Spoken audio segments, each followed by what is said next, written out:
नमस्कार सगळ्यांना, स्वादभरी रेसिपीज या चॅनलमध्ये मी तुमचं स्वागत करतो।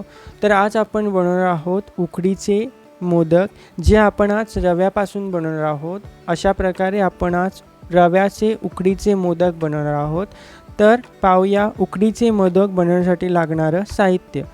तर उकडीचा मोदक बनवण्यासाठी मी इथे पाव किलो एवढा रवा घेतलेला आहे। 200 ग्राम मी गूळ घेतलेला आहे। हा एक ओला नारळ मी किसून घेतलेला आहे आणि 7 ते 8 वेलची घेतलेली आहे। तर आधी वेलचीची आपण पूड बनवून घ्यायची। त्यासाठी मी हे पोळपाट असं उलटं ठेवलेलं आहे आणि त्याच्यावरती मी वेलची घालत आहे। वेलचीमध्ये 1 चमचा इतकं साखर घालायची आणि असं हे करून घ्यायचं।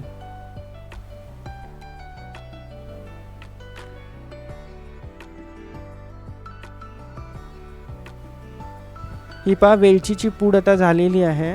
आता आपण याची पंचखाद्य बनवून घेऊया। त्यासाठी मी पॅनमध्ये आता खोबरं घातलेलं आहे, गॅस ऑन केलेला आहे आणि हाय फ्लेमवर ठेवलेला आहे। तो आता आपण त्यामध्ये घालणार आहोत बारीक किसलेलं गूळ घालणार आहोत। आपण जशी एरवी मोदकांना पंचखाद बनवतात तशीच ही पंचखाद बनवून घ्यायची आहे। पंचखाद्य आपण जर या चॅनलला सबस्क्राईब केलेलं नसाल तर या चॅनलला नक्की सबस्क्राईब करा। अशाच तुम्हाला चांगल्या चांगल्या व्हिडिओज बघायला भेटतील। हे बघा गूळ पण मेल्ट झालेला आहे। आता आपण त्यामध्ये मीठ घालून घेऊया आणि चांगलं असं मिक्स करून घेऊया। हे बघा गूळ चांगल्या तऱ्हेने वितळलेला आहे त्यामध्ये आणि तुम्ही कलर बघू शकता चेंज पण झालेला आहे। आता आपण त्यामध्ये वेलची पूड घातलेली आहे। वेलची पूड घातल्यानंतर असं चांगलं मिक्स करून घ्यायचं। ही बघा पंचखाद्य बनून रेडी आहे। हे आपलं सारण आहे जे आपण मोदकामध्ये भरणार आहोत। आता रव्याला उकड काढून घ्यायची आहे। त्यासाठी मी असं भांडं घेतलेलं आहे आणि त्यामध्ये मी पाणी घालून उकडी काढलेली आहे। पाण्याला उकळी बघा बऱ्या तऱ्हेने आलेली आहे। आता आपण त्यामध्ये हा जो पाव किलो रवा घेतलेला आहे तो घालून घेणार आहोत आणि रवा असा मिक्स करत राहायचा, म्हणजे त्याचा एक गोळा बनला पाहिजे। चांगल्या प्रकारे असं मिक्स होऊन एकजीव होऊन असं एकीकडे आलं पाहिजे पूर्ण।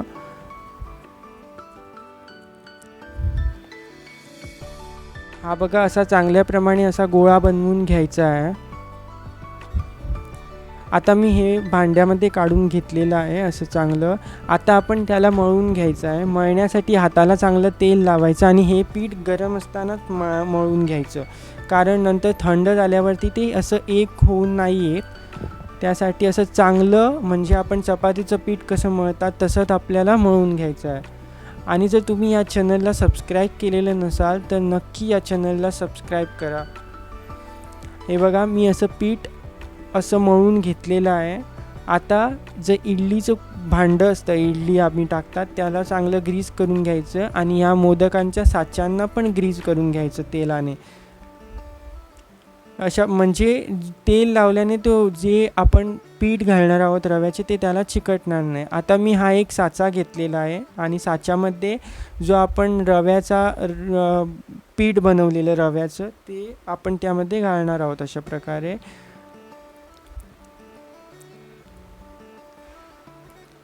रव्याचं पीठ घातल्यानंतर त्याला मध्ये एक असं होल पाडायचा, ज्यामध्ये आपण नंतर जे आपण सारण बनवलेलं ओला खोबऱ्याचं ते घालणार आहोत।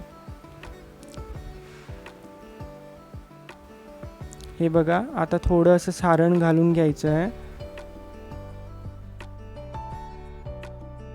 सारण फिल करून झाल्यानंतर पाठीमागून जे राहिलेलं आहे ते त्या पिठाने असं पॅक करून घ्यायचं आहे। असं बंद करायचं, जेणेकरून ते सारण आम्ही भरलेलं आहे ते बाहेर येणार नाही आणि मोदक आहे तो फुटणार नाही, कारण रव्याचे मोदक जास्त उकडले तर फुटून जातात। सो ती पण काळजी घ्यायला हवी। आता मी साच्यातून मोदक काढत आहे। हा बघा छान प्रकारे मोदक आलेला आहे बनून। आपल्याला जास्त मेहनत पण करावी नाही लागत। असले साचे तुम्ही घेऊन ठेवा म्हणजे तुमचं काम अगदी सोपं होईल। हे बघा, अशा प्रकारे आपण सगळे मोदक करून घेणार आहोत. हे मी इडलीचं जे भांडं आहे, कुकर, तो गॅसवरती ठेवलेला आहे पाणी घालून, कारण ह्याला मी आता उकडी काढणार आहोत मोदकाला, म्हणूनच त्याला रव्याचे उकडीचे मोदक असे म्हटले जाते. आणि खायला देखील छान लागतात. तुम्ही एकदा करून नक्की बघा. हे बघा, आता भांड्यात मोदक ठेवत आहे आणि याला आता बंद करून कमीत कमी 10 मिनिटे अशी उकडी काढून घ्यायची चांगली. ते वाफेने चांगले शिजतात. हे बघा, आपले मोदक बनून तयार आहेत. जर तुम्हाला ही रेसिपी आवडली असेल तर या व्हिडिओला लाईक करायला विसरू नका आणि रेसिपी कशी वाटली हे कॉमेंट करून नक्की सांगा. अशा चमचमीत आणि झणझणीत रेसिपी पाहण्यासाठी या चॅनलला नक्की सबस्क्राईब करा आणि तुमच्या मित्रांसोबत शेअर करायला विसरू नका. Subscribe to our YouTube channel, hit the bell icon, like, comment and share.